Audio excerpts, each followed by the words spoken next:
If you hear noise, it's them breaking and leaf blowing. So if it gets too loud, I might have to cut it. The video short, but if it's not that bad, then we'll just keep it where it's at. So I'm currently doing my makeup, as you can see. I'm gonna try to stay on topic of things that I want to discuss. So first, it's my mama's birthday, so wish my mother happy birthday. Whoop whoop whoop. My Scorpio queen. I also have a presentation today in my art class, so I am excited about that. I'm not, like, I do get a bit nervous when it comes to presentations, but at the same time, I'm like, once I start, the rambling begins. This one is 20 minutes, so I'm gonna be talking for 20 minutes, more or less. We'll see if I could talk for 20 minutes. We have to just drag things on. What else? I finished a book this weekend. Well, I saw Frankenstein this weekend and also finished a book this weekend. So the book that I finished is called The Scammer by Tiffany D. Jackson. So this is the wonderful book right here. This book is a YA, but I was gagged. Imagine finally being away from the clutches of your overprotective but very self-hating Black parents to now finally going to HBCU, even though they didn't want you to go to HBCU, they wanted you to go to Yale. You know, the self-hate, y'all. You go there, you're excited to make new friends, predominantly Black friends, because all your life, most of your friends you ever really made happen to be white. You were always the token Black girl in the school. So you're like, oh my God, I finally won't be the token one. I'll finally be around my kin. You're happy, your roommates are so cool because they're like all Black girls, and you're like, oh my God, I finally have kinship, I finally have sisterhood. And then one of your roommates, ex-convict brother comes living in your dorm or stays there. At first you're like, okay, we'll let him stay for a bit. He is ex-convict. It might be hard for him to find a place to stay. But in my head, I would have been like, no, because you know a convict is gonna stay in our dorm room. That's just not happening. That's just not happening.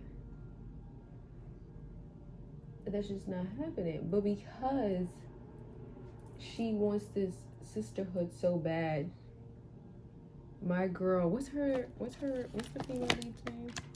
Jordan ignores all the red flags. The brother's name is Devontae. The sister, her name is Vanessa. She's the one who was like, no, you know, my brother just came out, blah, blah, blah, blah. Let him stay here for a bit. So like her being like, that's a little odd for him. He's a little older. He shouldn't stay here. But because she wants kingship so bad and she felt like, oh my God, I finally have it, that she just ignored the red flag of like him staying there. So her and her friends, you know, let the man stay there for a bit. But then things get increasingly weird as he stays longer. And like I said, Jordan's noticing things, but since she wants to keep the kinship, she ignores this. Devontae, as he stays longer in the school, it looks like he's trying to form a cult.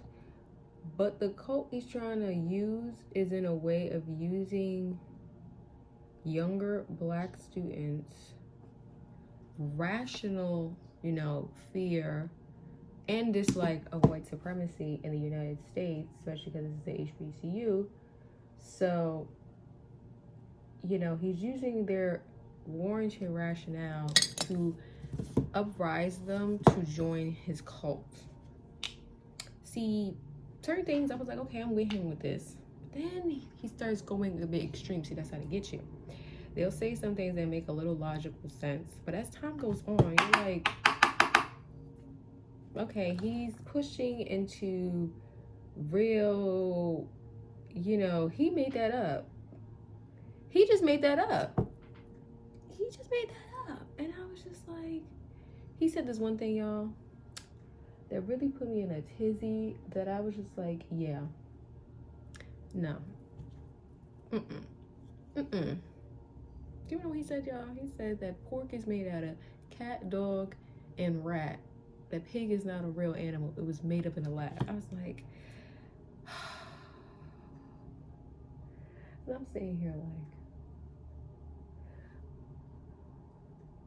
and this goes to show that this is why you don't shelter your children so much, because people like this, they take hold, and it's so sad, because you're thinking to yourself like, yo, why are they listening to this man? Why are they letting him stay in their dorm? But it's because these are fresh out of high school 18-year-olds who literally are first time ever being away from their parents. So they just gonna grasp onto, and because the sister Vanessa kept telling them like, oh, he's this high mogul guy in the music industry, and he knows everybody. That's everybody. See, I know she was full of caca about this man when he went to jail for credit card fraud, but he knows all these people in high places. Sure, Jan. I knew that she was lying about him, but I'm like,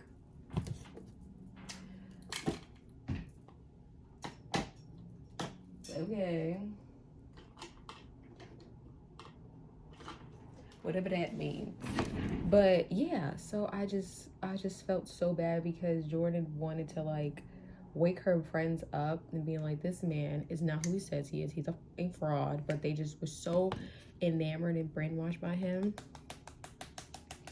They were just like, which just reminds me of a cult that I did a watch about before, that he was about the same thing. But you know, they always start real nice, and all of a sudden the misogyny starts swingling in. His misogyny starts swingling in. And I was like, yeah. Like, he'll put them on like curfew. He made them not go to homecoming. He made them stop wearing makeup. Like, it was wild, y'all. I was like, get this mother out of here. Oh, and then there's another character named Nick. I think he's the only white boy in the school. He's in a fraternity. And so like, when Miss Jordan wants to crack the code of Devontae, you know, she asks Nick for, well, she doesn't really ask for Nick for help. She kind of just does it on his own, but he just helps her in like certain such sticky situations. But yeah, that's what I'm gonna give y'all. That's what y'all gonna get from me, because I don't want to spoil it for y'all. But that's basically like kind of like the meat and potatoes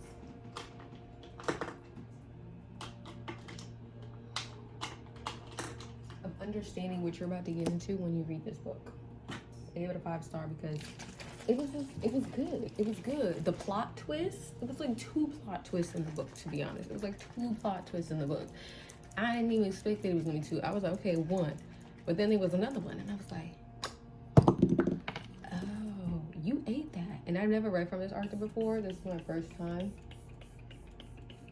It was Tiffany, you ate that. 10/10/10s across the board. Like, you ate that. I have a new hair color. My hair is a new color, so y'all will see that in a bit. But that is my review and my bit of like not my understanding, but ow.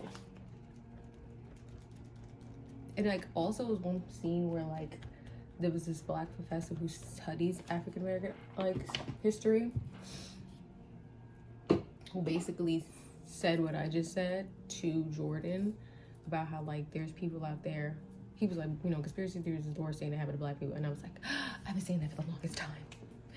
Because what happens is you know, and then there's people out there that will use you, like I said, your irrational fear of white supremacy and what happened to our country for their own benefit, and, you know, rile you up with your anger. But it's like, and then like how, you know, he was like, yeah, you can be angry at times, but you can't be angry all the time, because sometimes you got to experience a bit of joy, because that's also a form of resistance of, you know, the white supremacist society. They don't also want you to be happy as well. And I was like, exactly. You can also have like a balance of wanting to fight better for your people, but also understand, like, you know, celebrate, you know, some of the wins, etc., etc., etc. So I was like, yeah, this book is amazing, because it's kind of like two sides of this, kind of like the spectrum. Not really, but yeah, Johnson's, he gotta go back to jail. He's gonna go back because he did some other things that hasn't been shown, but it's kind of like show don't tell. No, tell don't show type thing. So like, if you read between the lines, you will understand, like, oh, that makes it weird. He needs to go to jail expeditiously. Like, I'll put the cuffs on him right like now. So yeah. So I'm gonna be dropping this book off to the library. I'm picking up another book. I completely don't remember the name of the book. I think it was called We Used to Live Here.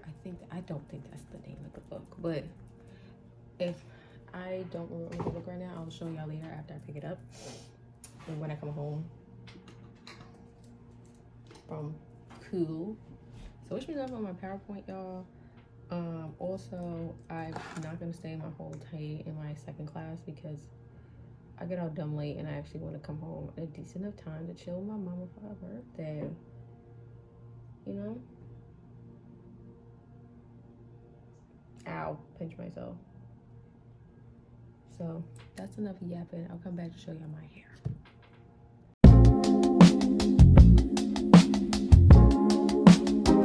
Hi people on the phone. I'm back to talk while I do my makeup.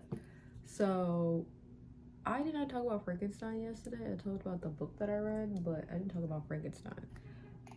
So I enjoyed it. I think I've seen almost every movie. I didn't see Pinocchio, but Guillermo del Toro. But I've seen Shape of Water. I've seen Hellboy. I've seen Pan's Labyrinth. But I have not seen Pinocchio yet, which is crazy because Pinocchio is like up my alley of like animation, and I'm wow that I haven't seen it. But I enjoyed Frankenstein. Jacob Elordi, I didn't see it for you before, Bookie. But you know what? You ate that. You ate that. So as a monster, you're talking? Yeah. You ate that. You ate that. Guillermo del Toro. Guillermo del Toro, you don't miss. You don't miss. Yes, my son. Yes, my child. See, my child. My child.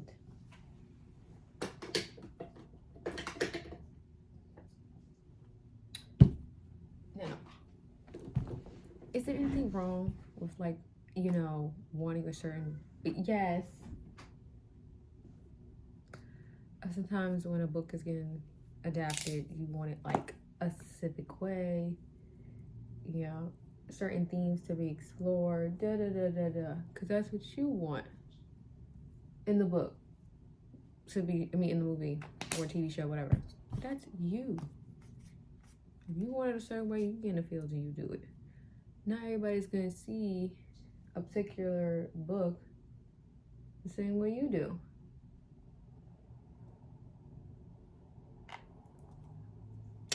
Especially if it's an old book, as old as Frankenstein by Mary Shelley. I'm gonna be real, I started the book. I didn't finish it. I did find it incredibly boring. Not incredibly boring, but I just wasn't into it at the moment. And I wanted to read it in anticipation for the movie. But like I said, didn't finish it. Will I ever go back to it? I could.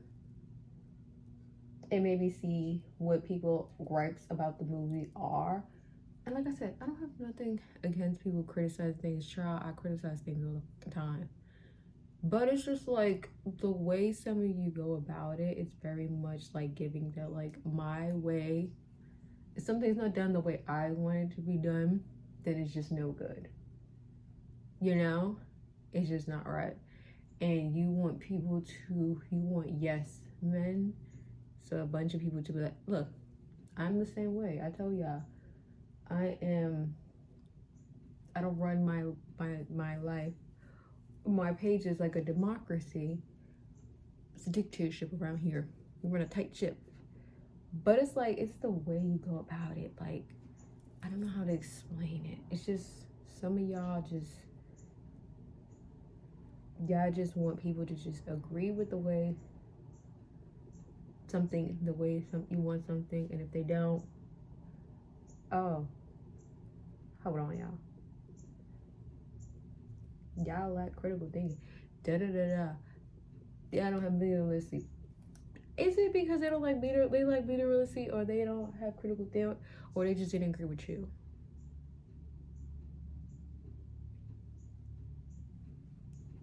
Okay, but like I said, back to the movie.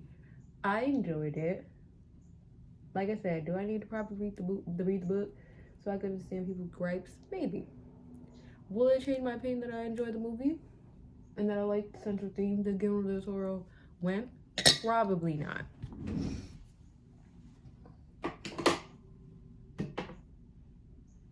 Do I think y'all be dragging it? Yeah. Like, oh, he was too on the nose with saying that, like, Victor's the monster. Victor's actually the monster. And it's like, child, it was only said once. And that's when the brother, oh, I don't want to spoil it. Like, it was only said once.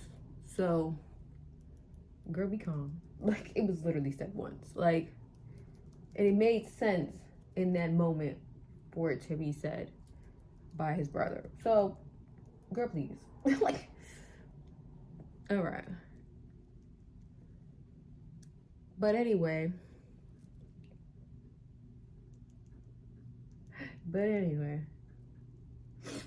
So, the costuming of the film, beautiful. Especially Mia Goth's costumes, especially that blue when she's first introduced, and then her wedding dress. Yeah, costume design, come forward. You ate that. You ate that. Like, come get your baddie chain. Come get your baddie chain, because you ate that with that costuming. Set design, come get your baddie chain too, because set design was so freaking good. Like I said, Jacob Elordi, come get your baddie chain too, because you ate that. With your voice acting as the monster, I was like, yeah, Jacob Elordi, you better enjoy your time of being on top right now, because people are gonna eat you up with Wuthering Heights. They already are eating up the movie in a bad way. Not eating up like, oh yeah, it eats. No, eating up like, no bars, girl. So enjoy people be on your side, because it's about to be, it's gonna dwindle in 2.5 seconds when Wuthering Heights comes out. You know, you win some, you lose some. It's okay. I never read Wuthering Heights, so I cannot give my 10 cents. I didn't read Frankenstein either. I can't give my 10 cents. But, like, my point still stands. Don't argue with me. You know? Like, any horrors other than the costuming and such, I also liked about the film is the father-son like route that Guillermo del Toro went with this film. I've watched a lot of Frankenstein movies. I've watched I, Frankenstein. I've watched, I think it's another one. I can't remember the name right now off the top of my head. But I've seen a lot of Frankenstein variations. Son of Frankenstein, you know, like all that roo rah rah. I've seen a good cluster of Frankenstein adaptees, animated, non-animated, you know, the whole boom boom shebang bang. And I don't mind the route that Guillermo del Toro went with. Like, it's supposed to be like a broken father-son relationship, and that a lot of the issues that Victor had literally stems that if they had therapy at that time, he just needed therapy for the fact that in his childhood, his father was abusive and he lost his mother, who was his only confidant. Did I like that, like, Guillermo didn't go with the route of, like, Victor hating his brother and, like, blaming his brother for the reason that he lost his mom? Because, like, I feel like I was a little scared that that's the route was gonna go. Like, oh my God, you took my mom from me because she had you. But I'm happy that they didn't go that route. I'm happy that, like, they had a decently good relationship and that he loved his brother. And, you know, he was trying to steal his girl, but that's here nor there. But my sister, Elizabeth, she stood her ground. She spoke her mind. She was incredibly intelligent. She saw right through Victor's shenanigans. She was like, just because we hung out together. But nah. Yes.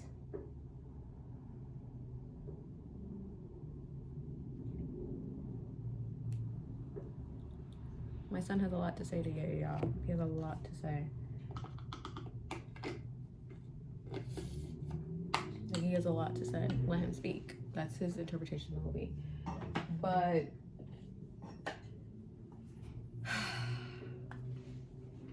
yeah, like I said, Elizabeth was not taking Victor's stuff. She was like, just because we hung out together and I gave you a bit of the time of the day does not mean that we're gonna be together. Now I'm still marrying your brother. And what's his name's character? I forgot his character's name.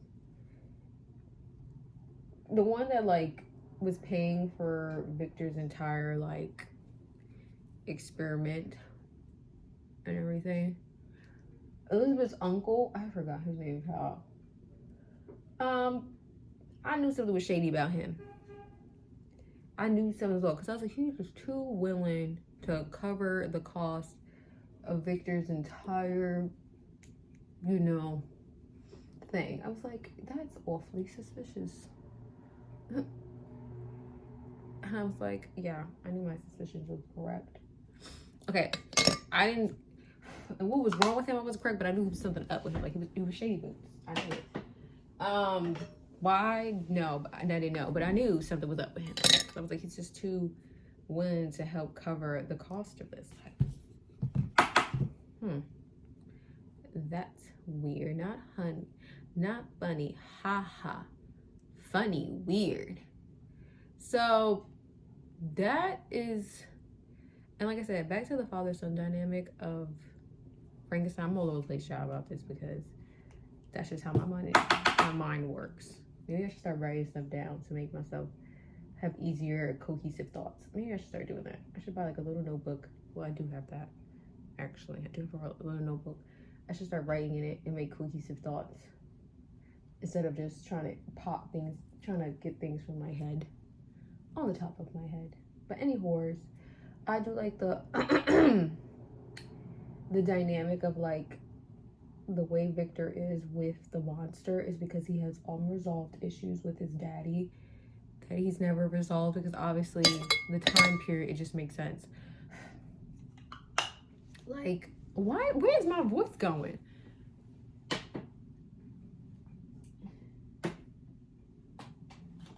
It just makes sense for the time. You don't really you don't really do that for the time. Like, nobody was getting therapy. I don't even think therapy was a thing. So, you know, his way of trying to resolve with his mama dying was basically, I'm gonna try to figure out how to bring people back to life.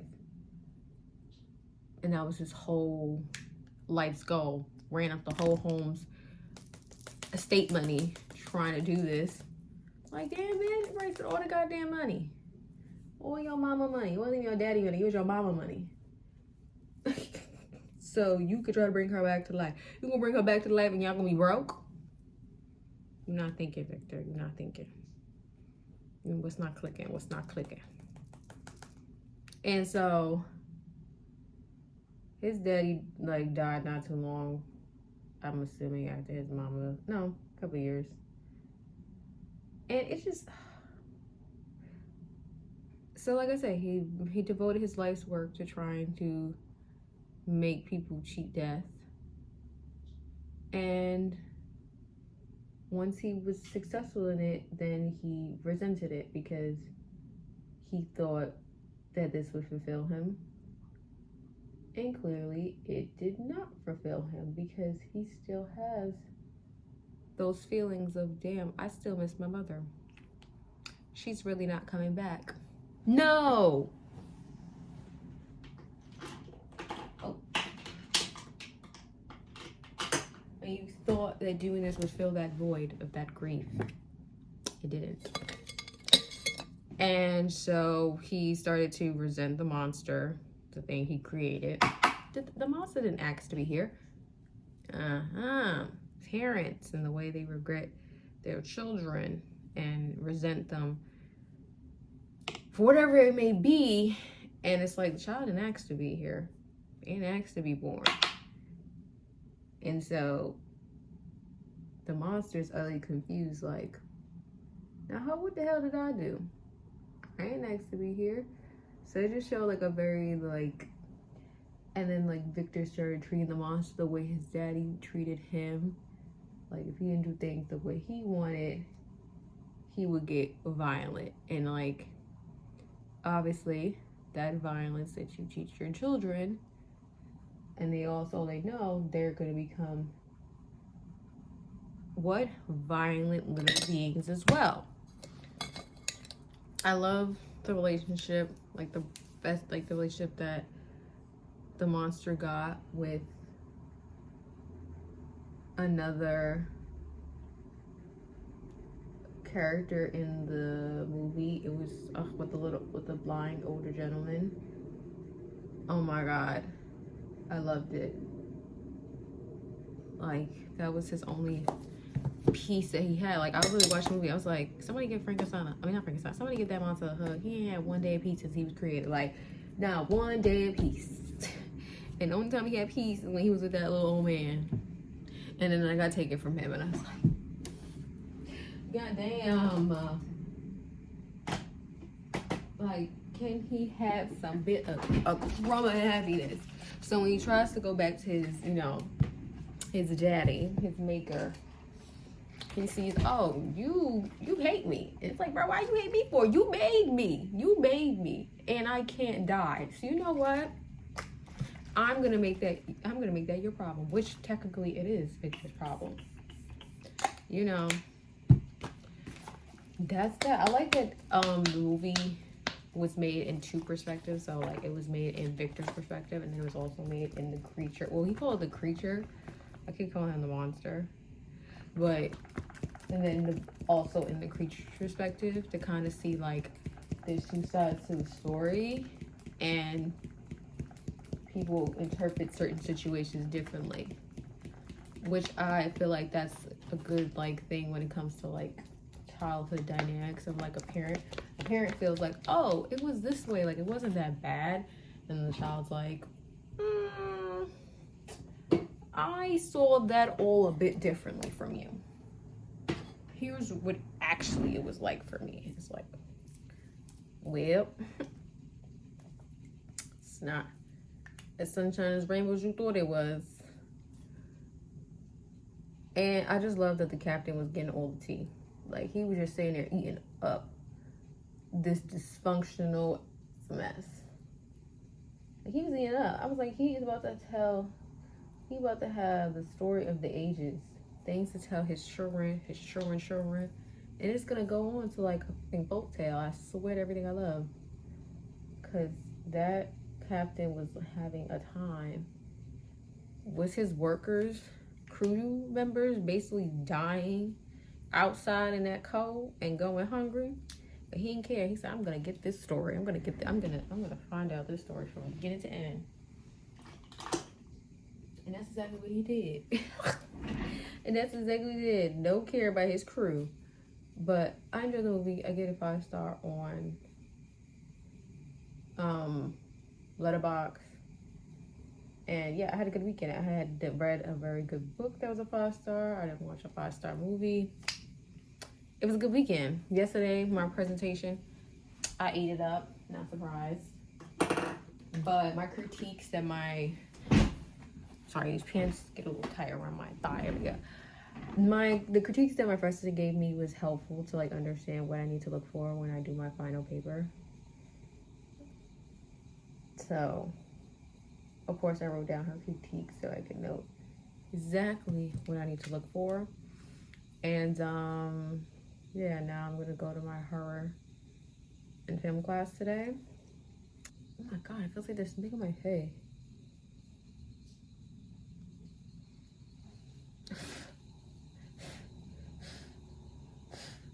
Sorry, yeah, I feel like this was big. But the book that I said that I was gonna give in the library, I was right about the title. I was right about the title. I was correct. But I will give you my thoughts about the book once I actually start it, because I haven't started yet. But see you on the flip side. Mwah. Fuck, I'm recording. But here's the outfit for today. Isn't it cute? This hair, this color.